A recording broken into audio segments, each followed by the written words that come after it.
Madam President, this next week we will be taking up the budget, the fiscal year 2010 budget. And anyone who previously had not been concerned about that debate and what it means for the country and our future probably should be concerned based upon the most recent CBO report that came out on Friday of this last week, and it was indeed sobering. And it reinforces the point that we have been making about the outline that we've seen of the President's budget, Madam President, and that is that this budget spends too much, taxes too much, and borrows too much. And we've spoken extensively about the spending, the new spending in the budget. We've talked at great length as well about some of the new taxes in the budget and how it's going to drive up taxes on small businesses, the largest job creator in the economy, the economic engine that creates literally 2/3 of the jobs in our economy. And also we want to talk a little bit about the fact that it borrows too much. And the CBO report just punctuates that point. I couldn't have put it more clearly than what they came out with last week, which suggests, again, that the initial estimates about the President's budget outline, which we had received earlier, were dramatically understated. And in fact, it's going to add significantly more to the deficit than what we had initially anticipated. And in fact, in fiscal year 2009, which is the year in which we find ourselves right now, the CBO has revised its deficit estimate now to where it's going to be over $1.8 trillion for fiscal year 2009, which represents 13.1%. 13.1% of our gross domestic product, which is dwarfs anything that we've seen in any time in history. And so as we enter this debate next week, Madam President, I think it really is important for all of us here in the chamber to take a good look at this analysis and to try and digest it, and hopefully for the American people to be able to take a good look at what these numbers mean as well. It's sometimes difficult even to put into terms that people can understand. And when I think about $1 trillion, it's a staggering amount of money. And we're throwing around numbers and trillions and trillions and trillions today in the abstract when you try and put it in terms that just everyday Americans can understand. It's almost daunting to try and accomplish that. And so when this new report came out, I think many of us found it even more sobering than what we already knew was going to be a very difficult economic and fiscal climate for the next several years. In fact, the President's budget outline that had been analyzed up to this point suggested that the deficit, or the debt, I should say, was going to double in 5 years and triple in 10 years. That's still the case. If you can believe this, the publicly held debt at the end of the year 2019 is going to be $17.3 trillion under the CBO's new estimate, about $5.8 trillion today. So it literally does, in a 5-year period, double the debt, and in a 10-year period, triple the debt. And it takes the publicly held debt as a percentage of gross domestic product from where it is today and historical average of about, if you look at going back 20, 30, 40%, but let's say today we're looking at 40%, and that's a very, very high number relative to anything we've seen in history.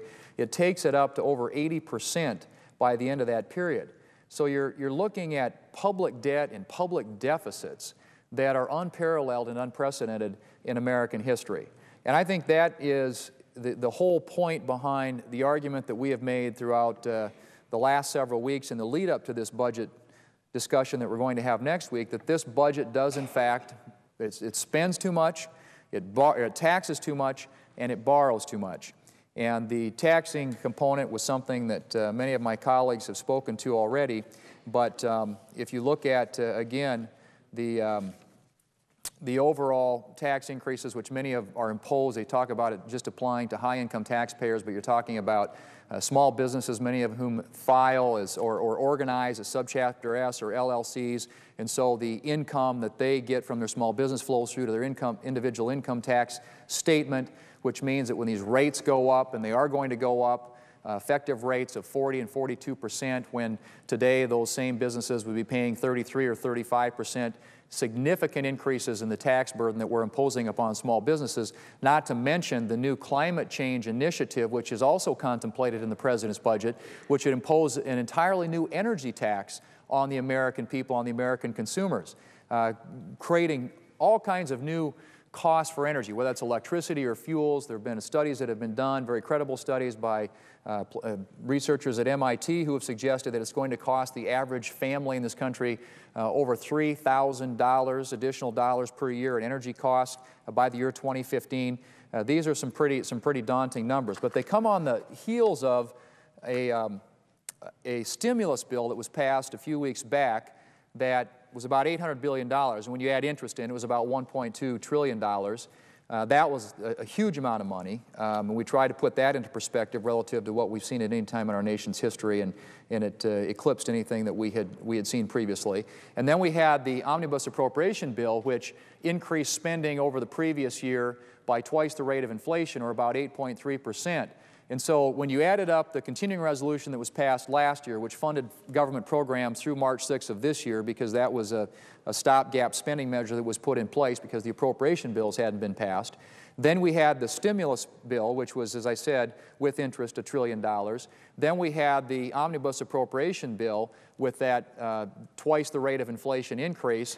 And you add all those together, and we have increased the size of government this year by 49%. 49% from fiscal year 2008.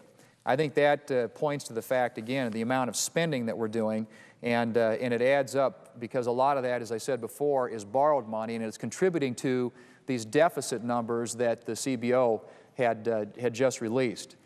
And so, Madam President, it would be my hope, and I know others are on the floor who are going to speak to this issue a little bit more in detail, and I know that the Budget Committee is analyzing the new CBO report. We're awaiting the markup of the budget this week here in the Senate. We suspect that it's probably going to follow somewhat closely the President's outline, his proposal, although my guess is there will be some differences.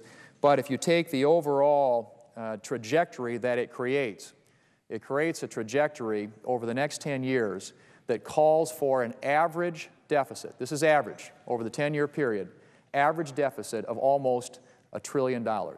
Almost $1 trillion, $929 billion according to the Congressional Budget Office. That's the average. Because this year it's $1.8 trillion, next year it's $1.4 trillion.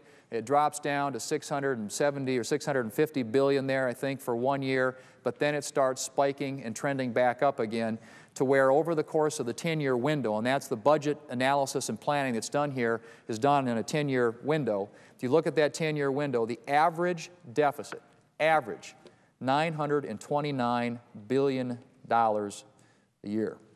And as I said, these are numbers that are just staggering and unlike anything we've ever seen, and it is hard to put into perspective what we're talking about relative to any time in American history. And the other thing I'll mention with regard to the stimulus bill as well, Madam President, because there was an assumption, I think, that all this borrowing and all this spending would somehow lead to job creation and hopefully get the economy expanding and growing again. What the CBO found in their analysis again was that in the long term, the impact would be negligible or negative from the spending that was created in the stimulus bill. So not only were we getting no additive benefit in terms of job creation from the stimulus spending, or in the long term at least, we're going to see negative, they think, or at least negligible, zero economic growth as a result of it.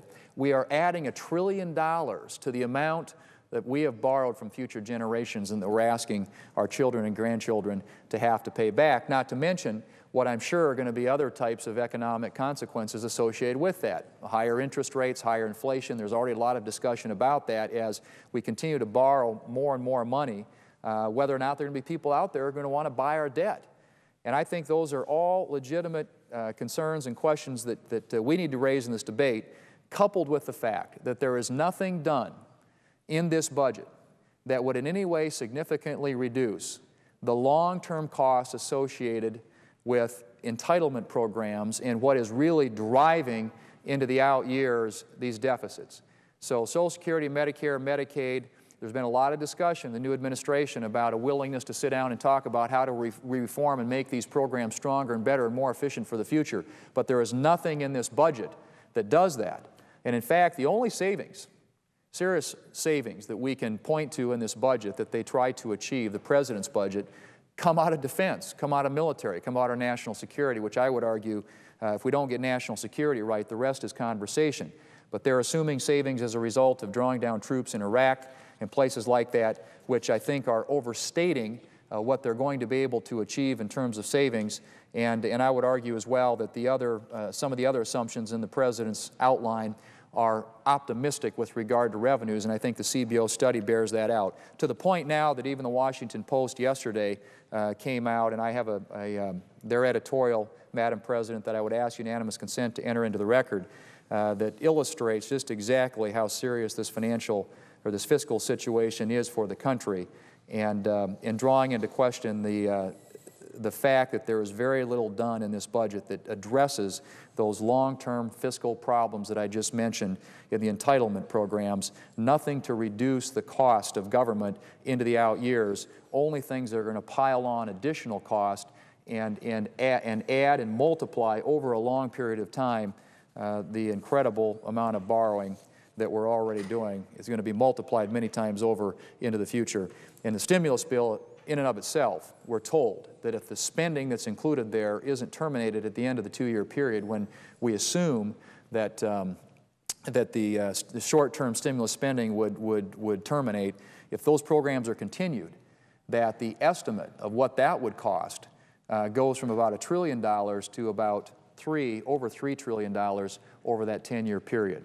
So mountains and mountains and mountains of debt, as far as the eye can see, complicated by an unwillingness by the new administration to take on any of the serious decisions that have to be made with regard to entitlement programs and mandatory spending in this budget.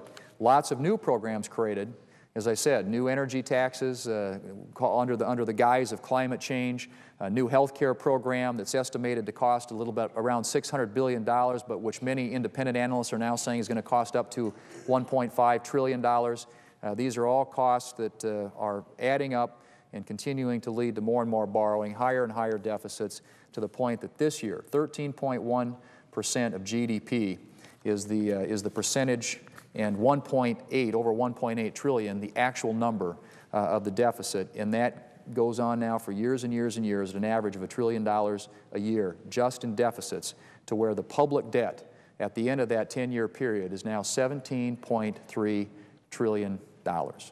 That, Madam President, is an incredible problem for our country and for future generations. It is high time that we got it under control. It is why this budget is so wrong for America and for our future. Madam President, I yield the balance of my time.